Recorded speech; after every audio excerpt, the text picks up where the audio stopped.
오늘 우리에게 주시는 말씀이 창세기 24장 말씀입니다. 우리가 읽기는 34절에서 40절까지 읽었지만 24장 요 34절부터 시작되는 이 이야기를 이해하기 위해서는 적어도 24장 1절부터 읽어야 되겠죠.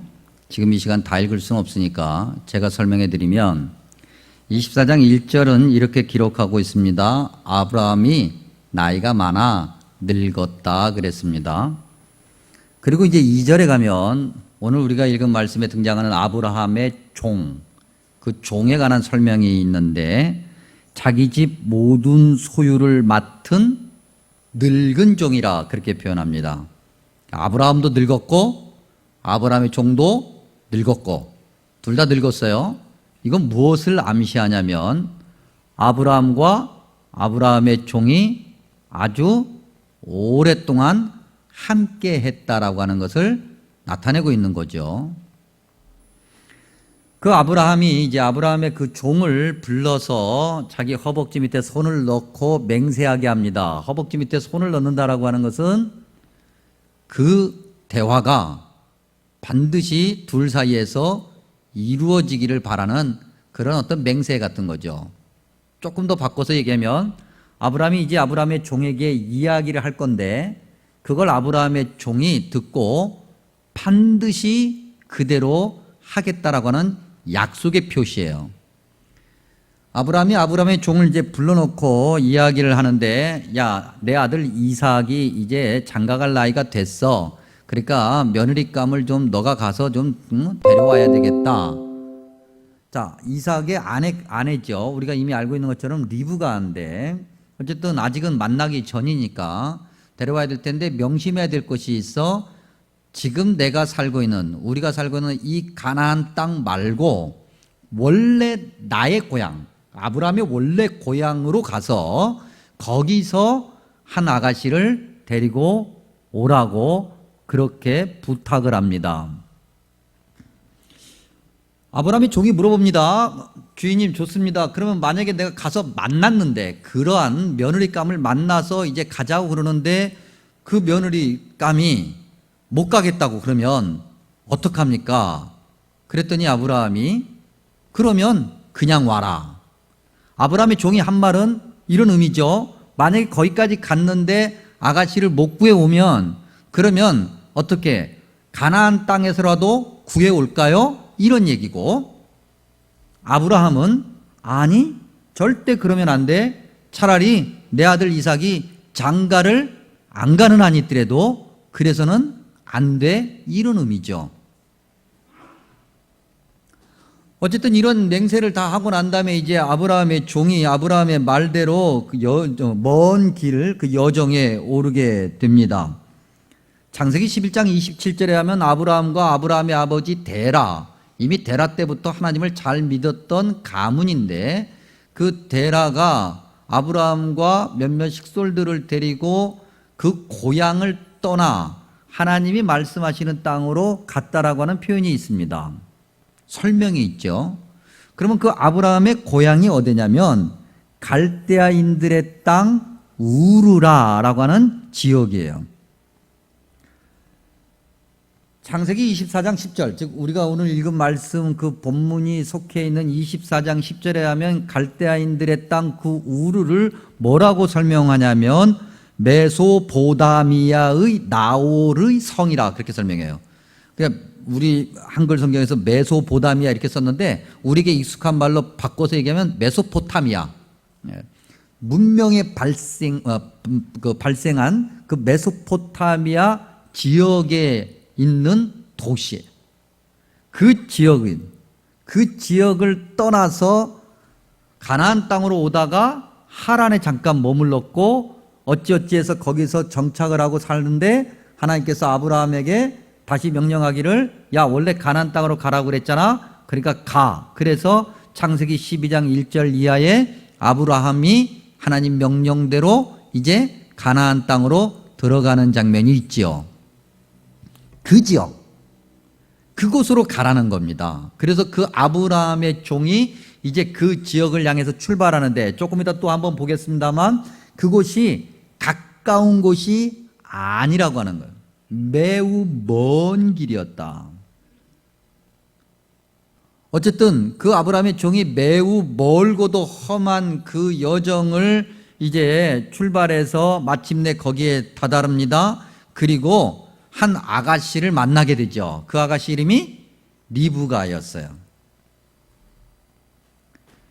그 리브가가 이제 그 손님, 그 아브라함의 종을 데리고 자기 집으로 갑니다. 대화가 오고 갔겠죠. 내가 어디서 왔는데 지금 며느리감을 지금 데리러 왔는데 당신이 그 사람이야. 리브가가 혼자 결정할 수 있는 것이 아니니까 그 사람을, 그 종을 데리고 집으로 들어갑니다.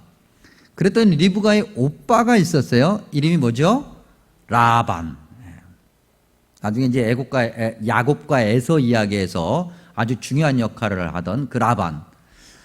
리브가의 아버지가 그때 당시 여전히 생존해 있었는데 아마 굉장히 연로하셨던 것 같습니다. 그러면 아버지를 대신하는 그 아들이, 그냥 맏아들이 이제 아버지의 역할을 하게 되는데 그 라반이 이제 아브라함의 종을 맞아들이고 저녁을 대접하면서 이렇게 저렇게 물어보는 그 순간 아브라함의 종이 저녁을 먹기 전에 내가 이 이야기부터 해야 되겠습니다. 내가 누구며 어디서부터 왔고 왜 왔는지 이것을 당신에게 설명을 하겠습니다. 라고 하면서 첫 마디가 34절이었어요. 우리가 읽은 말씀. 그 아브라함의 종이 뭐라고 그러냐면 나는 아브라함의 종입니다. 그래요. 여러분 우리가 이 표현을 그냥 넘어가면 안 됩니다. 34절 이후에서도 계속 확인이 되는 건데 이 표현 안에는요 굉장한 자긍심이 담겨져 있는 거예요. 자존심이 아니고 자긍심 말입니다. 자존감. 그게 담겨져 있어요. 여러분 우리 이게 굉장히 좀 동양적인데 우리도 좀 그런 얘기 하지 않습니까? 간혹 가다가 좀 허세 부리기는 하는 건데 자기를 좀 드러내려면 뭐라고 얘기합니까? 야, 나 누구야? 라고 얘기하잖아요. 예? 굳이 제 이름을 얘기하면 제가 그런 존재는 아니라는 건데 아무튼 오해하지 마시고 야, 나 김신일이야, 김신일. 이 얘기는 뭐예요? 내가 그만큼 대단하다는 거잖아요. 여러분들이 삼국지를 읽다 보면 그런 표현들이 종종 나타나는데 특별히 조자룡을 여러분들이 아실 텐데 조자룡이 처음에 딱 삼국지에 등장하고 난 다음에 뭐라고 자기 자신을 소개하냐면 상산조자룡이다 그렇게 얘기해요. 자기 출신을 얘기하는 거죠. 동네. 내가 상산이라는 동네에서 온 조자룡이야. 자신감이죠. 마치 그와 같은 거예요. 아브라함의 종이 자기 종이니까 당시 고대 관습에 의하면 종이 자기 이름을 얘기하지는 않아요. 그 종이 누구의 종이라고 하는 것을 이야기할 때, 즉 내가 아브라함의 종입니다라고 얘기할 때는 이미 그 호칭 안에 그 말 안에 자긍심, 높은 자존감이 담겨져 있는 거예요. 그 자존감의 내용이 뭘까? 어떻게 해서 아브라함의 종이 그걸 굉장히 자랑스러워했을까? 크게 두 가지인데 35절에 보면은 아브라함의 부를 이야기해요. 아브라함이 돈 많다는 거죠. 내가 돈이 억수로 많은 부잣집에 어떻게 하면 제일 가는 종이야 라고 이야기하고 있다는 거죠. 아브라함의 부를 자랑하고 있고 그 다음에 성경을 계속 읽어보면 하나를 더 자랑하는데 그런 존귀한 부잣집에 아주 귀한 도련님이 한 분 계셔. 아브라함이 100세에 아들을 낳았는데 그 아들의 이름이 이삭이고 이 이삭이 그만큼 굉장히 귀한 아들이고 100세 어렵게 낳았으니까 그 다음에 그 엄청난 아버지의 재산을 다 물려받은 귀한 자녀야. 아들이야. 근데 그 아들의 신부감을 내가 오늘 데리러 왔어. 그리고 조금 더 설명하면 그 사람이 바로 당신 집안의 딸 리브가야. 자신 있게 얘기하는 거죠. 근데 여러분 여기서 우리가 중요한 게 있습니다. 아브라함의 종이 그렇게 아주 자랑스러워한 그 아브라함의 부와 아브라함의 아들 이삭에 대한 그 자랑, 그것이 그것으로 끝나는 게 아니었어요. 그 전에 전제되어 있는 것이 있어요. 35절에 보면 이런 표현이 있습니다. 여호와께서 나의 주인에게 크게 복을 주시어 그랬어요. 복의 근원이 누구라고요? 여호와 하나님이라는 거지요. 그리고 우리가 읽진 않았습니다만 40절 이후에 42절에 가면은 이렇게 얘기합니다. 내 주인 아브라함의 하나님 여호와요. 그래요. 내 주인, 아브라함이 종이 하는 얘기예요. 내 주인 아브라함의 하나님 여호와요. 여러분, 이게 얼마나 중요한지 모릅니다. 우리가 세상에서 가지고 있는 그 어떤 것, 그 모든 것이 하나님께서 주신 은혜라고 하는 것, 하나님의 선물이라고 하는 것을 고백하지 않으면, 인정하지 않으면 지금 우리가 가지고 있는 건 아무것도 아닌 거예요. 여러분, 그렇잖아요. 아주 단순하게 얘기해서 그야말로 생과 사를 주관하시는 하나님께서 오늘 우리의 생명을 확 걷어가시면 내가 아무리 돈을 많이 가지고 있어도, 내가 아무리 건강해도, 내 자식들이 아무리 잘났어도 다 소용이 없잖아요. 내가 살아있어도 내 자식들이 소용이 없는데 그게 무슨 의미가 있어요? 아브라함의 종은 이야기를 반드시 밝히면서 아브라함의 부를 설명하고 있고, 여호와 하나님께서 그의 아들에게 어떤 복을 주셨다고 하는 것을 설명하고 있으니, 바꿔 얘기하면 이 모든 부 앞에 뭐가 있어요? 아브라함의 믿음이 있는 거예요. 그러니까 지금 아브라함의 종이 자랑하는 것은, 그렇게 자랑스러워하는 이유는, 내가 아브라함의 종이라고 자랑스러워하는 이유는 아브라함이 단지 돈 많아서가 아니라 아브라함이 아주 훌륭한 믿음을 가지고 있기 때문이라는 거죠. 그 아브라함의 믿음이 뭐냐? 우리가 한번 다 알고 있는 얘기지만 잠깐 좀 확인을 한번 해보면, 아브라함의 그 훌륭한 믿음을 대표적으로 아주 그 영어 단어를 써서 임팩트 있게 설명하는 데가 창세기 22장이죠. 창세기 22장에 무슨 얘기가 있습니까? 아들 이삭을 바치는 내용 말입니다. 좀 거칠게 표현하면 미친 거죠. 아브라함이 미친 거예요. 예수를 믿으려면 곱게 믿어야지. 교회를 다니려면 곱게 믿어야지. 이게 뭐야? 이건 미친 거예요. 우리가 지난번에 노아의 믿음을 이야기했잖아요. 노아가 말이죠, 하나님이 하라고 하시니까는 하는 거예요. 정말 해가 쨍한데 말이죠, 엄청나게 큰 배를 말이죠, 도구 같지도 않은 도구 하나 가지고 뚝딱뚝딱 하면서 그 배를 수십 년 동안 만드는 노아. 그것도 바닷가나 물가에서가 아니라 산중턱에서. 미친 거죠. 사람들이 보기에는 미친 거예요. 교회를 다니려고 해도, 예수를 믿으려고 해도 진짜 적당히 믿어야지. 말도 안 되는 일들을 한단 말입니다. 아브라함이 그랬다는 거죠. 오늘 우리가 읽은 본문 말씀 39절과 40절, 이건 24장 6절에서 8절 사이에서 이미 반복된 건데, 아브라함이 뭐라고 그랬어요? 아브라함의 종이 말하기를, 만약에 내가 아가씨를 딱 만났는데 그 아가씨가 따라오지 않는다고 한다면 그러면 어떻게 합니까? 그랬더니 아브라함이 뭐라고요? 데려오지 마라. 그냥 와. 우리는 이런 말씀이 있을 때마다 꼭 반문해요. 꼭. 정말 만약에 그렇지 않으면 어떻게 해요? 라는 이야기를 꼭 반문해요. 그렇죠? 야, 하나님이 다 알아서 하실 거야. 오늘 우리가 읽은 말씀에도 아브라함이 이야기하기를 평탄한 길을 주시고 다 모든 것을 예비해 주실 거야. 걱정하지 마. 그러면 우리는 뭐라고 그래요? 만약에 그런데도 안 되면. 그러니까 우리는 안 되는 거예요, 여러분. 그러니까 강한 믿음을 가지고 반드시 하나님께서 함께 하시고 반드시 하나님이 지켜주시고 반드시 하나님이 도와주신다고 해도 될까 말까야. 왜? 사탄은 가만히 있지 않으니까. 그런데 이미 거기에다가 우리 스스로 우리의 믿음을 깎아먹는, 우리 스스로 어리석은 질문을 던져요. 만약에 하나님께서 안 들어주시면 어떡할 거냐는 거죠. 그러니까 안 돼. 그러니까 하나님이 이미 주셨는데도 하나님이 안 들어주시면 어떻게, 안 들어주시면 어떻게. 그러니까 하나님이 주신 것을 볼래야 볼 수가 없는 거잖아요. 근데 아브라함은 그러지 않았다는 거예요. 그래? 아가씨가 안 따라와? 내버려둬. 괜찮아. 아브라함의 종이 그러다가 아들 이삭 장가 못 가면 어떡해요? 아브라함은 아마 그럴 거예요. 안 가도 하나님 뜻이지. 그렇게 해서 안 간다고 한다면, 못 간다고 하면 그것도 하나님 뜻이지. 괜찮아. 문제 없어.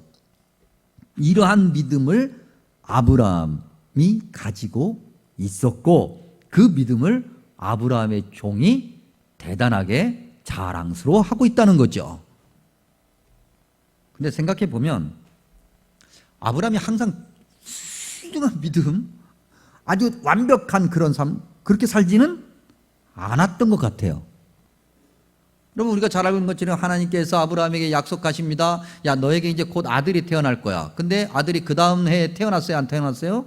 안 태어난단 말입니다. 10년이 가고 20년이 가도 안 태어나. 사라는 점점 나이가 먹어가고 이제는 모든 희망이 다 끊어졌어요. 그러니 아브라함이 기다렸습니까? 못 기다렸습니까? 못 기다리죠. 물론 핑계는 사라가 그렇게 하라고 그랬으니까 뭔 얘기는 척하고 했는지도 몰라. 그래도 믿음이 있는 아브라함이라면 우리가 그렇게 믿고 있는데 성경에도 그렇게 기록하고 있는데, 그러면 아브라함이 아내 사라에게 여보 걱정하지 마, 하나님께서 분명히 주신다고 그랬으니까 내가 그렇게 하면 안 되지, 그러니까 당신 마음은 이해하지만 나는 그렇게 하지 않을 거야 라고 말해야 되는데, 그렇게 말하지 않고 아브라함이 그래? 어쩔 수 없지 뭐, 그리고 하가를 홀랑 데려오잖아요. 그래서 누구를 낳았어요? 이스마엘을 낳고 오늘날까지 이스마엘의 후예와 이삭의 후예들이 냅다 싸우고 있단 말이죠. 12장에 가면은 기가 막힌 일이 생겨요. 그렇죠, 여러분? 사라가 정말 예뻤던가 봐요. 근데 기근이 들어서 애굽으로 내려갑니다. 아브라함이 생각하는 거죠. 야, 내 아내가 너무 예뻐서 이제 낯선 사람인데, 낯선 동네 왔는데 내 아내가 이제 식량을 구하려고 이렇게 밖을 돌아다니면은 이 동네 사내들이 가만히 있겠어? 야, 혹시라도 내가 남편인 걸 알면은 아마 나를 죽이고 내 아내를 차지할지도 몰라. 그러면 어떻게 될까? 그래, 묘수다. 어차피 엄밀히 따지면 우리가 꼭 남은 아니니까 내 누이, 그러니까 아브라함이 오빠고, 이게 엄밀히 따지면 이제 그 인척지간이니까 그 고대에서는 그게 가능했단 말이죠. 그러니까 그게 꼭 틀린 말은 아니니까 그래, 내 누이라고 하자, 내 여동생이라고 하자. 그러면 뭇 사내들이 어떻게 하겠어요? 그 여자에게 딱 반하고 나면 그 여자를 차지하기 위해서 그의 오빠에게 잘하지 않겠어요? 아브라함이 머리를 굴렸는데 곧다이로 굴렸죠. 이게 수치라, 사실은. 근데 아브라함이 이거 한 번만 한 게 아니에요. 창세기 12장에서 한참 지나 20장으로 가면, 여러분 12장에서 20장이에요. 한참 지난 후에요. 그러니 12장에서 20장 사이에 많은 아브라함이 칭찬받을 만한 일들이 있었어요. 그런 일들이 있고 난 다음에 그 다음에 20장에 갔을 때 네게부 땅 그랄에 거주했는데 그 그랄 왕 아비멜렉에게 뭐라고 얘기합니까? 내 아내가 아니고요, 내 누이입니다라고 이야기해요. 조금 빠져서 얘기하면 창세기 26장에 가면은 그 아들 이삭도 리브가를 그렇게 소개한 적이 있어요. 그러니까 뭐든지 보고 배우는 거야. 보고 배우는 거야. 엄밀히 따지면 24장 15절에 보면은 이삭과 리브가도 사실은 엄밀히 따지면 오촌지간이거든요. 그러니까 그 말이 틀린 말은 아니지만, 그러니까 이렇게 뭔가 인간적인 허점과 연약함을 가지고 있는 아브라함의 종의 입장에서 보면 이미 아주 오랜 시간 동안 아브라함을 보아왔으니까 성경에 기록되어 있는 그 아브라함의 단점 말고도, 그 단점 말고도 틀림없이 아브라함의 종만 알고 있는 아브라함의 어떤 아주 그야말로 치명적인 어떤 실수, 결함, 인간적인 어떤 부도덕함, 비밀, 이런 것이 있을 수도 있지 않겠어요? 그런데도 아브라함의 종이 오늘 24장에 분명히 자신의 주인 아브라함을 자랑스러워하고 있는데, 그 자랑스러워한 이유가 뭐냐라고 하는 걸 우리가 다시 한번 질문해 봐야죠. 아까도 말씀드린 것처럼 아브라함의 종이 이제 아브라함으로부터 명령을 받고 갈대아인들의 땅 우르까지 갔다 그랬습니다. 성서 고고학자들의 말에 의하면 이곳이 정확하게 어디냐라고 하는 것에 갑론을박이 많지만, 어쨌든 그 지역이 바로 가까이 있는 지역은 아니에요. 또 이게 고대 사회잖아요. 그러니까 오늘날처럼 뭐 10만 원, 20만 원짜리 아주 좋은 트레킹화가 있었던 때도 아니고, 그야말로 우리식 표현대로 하면 집신 그런 거, 그것도 그나마 있으면 다행이고 그런 거 신고 그 길을 가야 돼요. 일반적으로 이야기하기를 갈대아인들의 땅 그 우르까지의 그 거리는 못해도 200km에서 300km를 거다라고 얘기를 해요. 우리말에 여러분 심리도 못 가서 뭐 가나요? 발병이나 발병이. 심리가 몇 킬로죠? 몇 킬로? 4km, 4km. 요즘에 뭐 4km야 뭐 금방이죠 뭐. 좀 딴 얘기입니다만 제가 미국 유학을 가서 처음 왔을 때 예전에도 한번 말씀드린 적이 있는데, 처음에 이제 미국인 그 하숙집에 갔는데 은행을 가야 되게 해서 제가 물어봤어요. 은행이 어디 있습니까? 그랬더니 여기 가면 이렇게 된대요. 그래서 이렇게 내려가가지고 전철역을 지나서 큰 길가에서 왼쪽으로 해가지고 쭉 가면 된다는 거죠. 얼마나 걸리겠습니까? 한 10분이면 돼 그러더라고요. 속으로 생각하기에 전철역까지도 10분이 넘는데 거기서부터 10분이라고 그래가지고 이상하다. 그러면 거기서부터 10분인가 보다 생각을 하고 걸었어요. 근데 걷는 도중에 비가 왔어요. 그리고 저는 1시간 40분 정도 걸었어요. 비 쫄딱 맞고. 차로 10분 차로. 미국이니까 교통체증도 없이 말이죠. 슉슉슉슉 가니까 10분이면 가는 거리를 저는 그냥 걸어서 10분이라고 생각한 거야. 옛날에 200km, 300km를 걷는다고 하는 것은 정말 힘든 여정이에요. 그것도 혼자 가는 거잖아요. 아브라함의 종은 그 먼 길, 힘들고 어려운 길을 혼자 터벅터벅 걸어가면서 생각한 거죠. 내 주인 아브라함이 갈대아 우르 지역을 떠나 하나님이 말씀하신 가나안 땅으로 오셨다. 하나님이 가나안 땅 몇 번지로 가라고 말씀도 안 하셨는데, 가면은 구체적으로 내가 어떻게 하겠다고 말씀하시지도 않았는데, 하나님이 그렇게 말씀하시지도 않았는데 아브라함은 순종했다. 내가 그 길을 지금 걸어가 보니 엄청 힘들고 엄청 고통스러운데 이 길을 왜 왔을까? 아브라함의 종은 생각하는 거죠. 그리고 갈대아인들의 땅 우르에 도착했는데 아브라함의 종은 깜짝 놀란 거예요. 왜? 메소포타미아 문명이 발생한 곳이잖아요. 한마디로 얘기하면 모든 것이 차원이 다른 거예요. 도시의 규모, 사람들의 삶의 질, 입고 다니는 옷, 도시의 모든 화려함, 이런 것들이 완벽하게 다른 거예요. 풍요 그 자체 감히 비교할 수 없어. 가나안 땅이 하나님이 주시는 땅이라고, 젖과 꿀이 흐르는 땅이라고, 그건 출애굽 이후의 이야기. 종으로 있었던 자들이 가나안 땅에 들어갔을 때 종으로 있었던 것보다는 좋아 보이는 거지만, 사실 아브라함 시대만 해도 출애굽 훨씬 이전 시대니까 가나안 땅이라고 하는 것은 박토 중에 박토였고, 아무리 아브라함이 돈이 많고 부자라 할지라도 우르하고는 비교할 수가 없는 거예요. 메소포타미아 문명하고는 비교할 수가 없는 거란 말입니다. 그런데 그 모든 것을 다 버리고 그렇게 하나님 말씀에 순종하며 살았던 그 아브라함을 아브라함의 종은 생각하는 거예요. 그리고 이상 말입니다. 이상. 아브라함의 종은 아브라함이 어떤 믿음의 여정을 가지고 그렇게 살아왔는지를 보았는데, 그의 아들 이삭, 성경에 의하면은 이삭이 아내 리브가를 맞이할 때 나이가 40세라 그랬어요. 그러니까 지금 그 길을 가고 있는 아브라함의 종, 그때를 따져도 아무리 못해도 이삭의 나이가 37, 8, 9세는 되었겠죠. 어쨌든 그래도 다 성인이에요.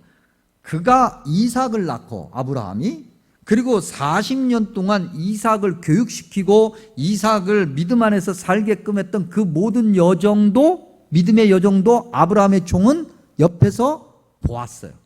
그리고 그 자리에 함께 있었던 거죠. 하나님의 말씀에 그대로 순종하는 아브라함.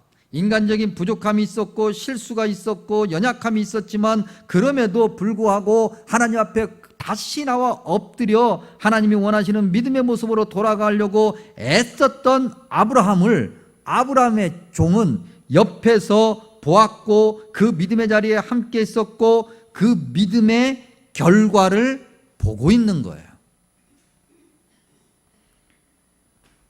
아브라함, 자기의 주인인 아브라함이 어떤 믿음을 가지고 있고 그 믿음에 합당한 삶을 살려고 얼마나 애를 썼으며 그 결과 하나님의 선물로 지금 가지고 있는 것이 무엇인지를 아브라함의 종은 1년에 거쳐서 보는 것이 아니라 짧게는 수십 년에서 길게는 100년 이상을 같이 있으면서 본 거란 말입니다. 그래서 그는 아브라함이 자랑스러웠고 아브라함의 종이라고 하는 자신이 자랑스러웠던 거죠. 말씀을 이렇게 묵상하면서 우리 자신을 돌아봐야 되겠습니다. 특별히 저도 저 자신을 돌아봅니다. 과연 우리의 믿음은, 저와 여러분의 믿음은 우리의 가정에서 우리의 자녀들에게, 우리의 가족들에게, 우리의 인척들에게, 우리 주변의 사람들에게 어떻게 비춰질까? 그들이 우리와 함께, 저와 여러분과 함께 적게는 수십 년, 아니 뭐 1, 2년, 또 많게는 수십 년을 같이 동행하지 않습니까? 어제 이제 저희 집에 어떤 작은 아주 기쁨의 순간이 하나 있었습니다. 저희 집 아이들이 셋인데 이 녀석들이 이제 다 크니까 한 자리에 모이기가 쉽지가 않아요. 모이라고 해도 안 모여. 몇 시까지 와라 그래도 아주 요즘 말로 따지면 개무시해 아주. 안 와. 그 시간에. 아주 그 시간에 전화하면은 어디 있는데 이제 간대. 그러면 뭐 그런 시간에. 그래서 새 놈을 모이려고 하면 그렇게 힘들어요. 그래서 새 놈을 모으다가 열북딱지가 나가지고 뭐가 잘 안 돼. 특별히 제가 성격이 아주 급하고 불같기 때문에 교회에서 안 그러려고 애쓰지만 집에서는 제가 굳이 왜 제가 대장인데 그러니까 뭐 그냥 우악 하고 나가니까 이게 쉽지가 않아요. 근데 이제 코로나19 사건 때문에 하나님께서 은혜를 그래도 주시는가 보다. 그래서 특별히 또 어제는 온 가족이 여러분들 그 가족을 다 모으고 싶으시면 통닭을 주문하시면 모을 수 있어요. 근데 통닭을 먹는 게 다 모았어. 그러고 보니까 꽤 시간이 이른 시간이에요. 저는 기다리고 있는 거죠. 하나님 감사합니다. 통닭을 빨리빨리 먹어라. 언제 먹니? 통닭을 다 먹는 순간 이제 아이들이 아직 입도 안 닦았는데 성경책을 가져오라고 그랬어요. 성경책을 가져올까? 벌써 애들이 뭔지 알아요. 그래서 뭐 어떤 녀석은 저를 째려보는 놈, 누구라고 말 못해요. 막내인데 말 못해. 째려보는 놈, 뭐 갑자기 그때부터 하품을 하기 시작하는 녀석들, 뭐 갑자기 인생이 피곤해졌어. 얼마나 삶이 힘든지 몰라. 그 피곤한 녀석들을 앉혀놓고 제가 말씀을 나누면서 그러고 난 다음에 머리에다 손을 얹고 기도를 해요. 저희 집 아이들이 간혹가다 저한테 핀잔을 주는 것이 뭐냐면 아빠는 목사로서의 아빠와 집에서 아버지로서의 아빠가 너무 달라. 그렇게 얘기를 해요. 이중적이라는 거죠. 근데 저는 얘기합니다. 그래, 지금 나의 이런 모습이 너희들에게는 어떻게 비춰질지 모르겠지만 앞으로 20년이 지나고 30년이 지나고 40년이 지나서 그래서 엄마 아빠가 이 땅에 없어도 너희들이 언젠가 이 시간을 기억하며 이 시간이 얼마나 복된 시간인 걸 깨닫게 될 거야. 그래서 포기하지 않고 끊임없이 불퉁불퉁하는 녀석들 머리에다 손 얹고 기도를 해요. 그래도 불퉁불퉁해도요, 제가 머리에 딱 손 얹으면 군소리 않고 납작 엎드려서 머리 뒤밀어요. 감사하죠. 과연 우리의 자녀들은 저와 여러분의 그 믿음의 여정, 부모의 그 믿음의 여정 수십 년 옆에서 보는데 그 믿음의 여정을 보고 그 아이들은 무슨 생각을 할까? 아브라함의 종처럼 자랑스러워할까? 내가 누구의 아들이야? 누구의 딸이야? 성도 여러분, 옆에 있는 우리 교우들을 한번 보십시오. 적게는 수십 년, 아니 1, 2년, 길게는 수십 년을 믿음 생활하는 믿음의 동지들입니다. 지금까지도 그랬고 앞으로도 그럴 겁니다. 돌아가신 분들이 있고 또 돌아가실 겁니다. 그러면 어떻게 기억이 될까요? 그분 참 대단했어. 참 힘들고 어려웠는데 그분의 삶을 내가 알잖아. 우리가 알잖아. 그런데도 늘 엎드려 기도하면서 하나님이 원하시는 모습대로 살려고 애썼어. 참 대단한 분이야. 이렇게 기억을 해야 되지 않겠습니까? 무엇보다도 우리의 자녀들, 우리 믿음의 동지들, 우리 주변에 있는 이런 모든 이들은 다 사람인데 이런 사람들의 평가를 다 내려놓고 우리가 하나님 앞에 섰을 때 하나님께서 그래 너 그때 정말 대단했다. 너 어떻게 그랬니? 정말 너 훌륭해. 엄청 힘들었었는데 네가 그래도 믿음의 자리를 벗어나지 않고 잘 버텨줬구나. 야, 그때 넌 참 잘 선택한 거야. 그래서 그것이 너에게 복이 된 거야. 이렇게 하나님이 말씀하시면서 우리를 자랑스러워해야 되지 않겠습니까? 오늘 이 아브라함의 그 믿음의 여정과 그 아브라함을 자랑스러워한 그 아브라함의 종을 함께 보면서 창세기 15장의 말씀을 기억하게 됩니다.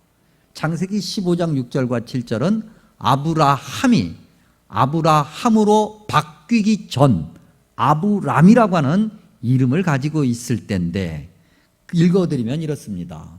아브람이 여호와를 믿으니 여호와께서 이를 그의 의로 여기시고 또 그에게 이르시되 나는 이 땅을 내게 주어 소유를 삼게 하려고 너를 갈대아인의 우르에서 이끌어낸 여호와니라. 아멘.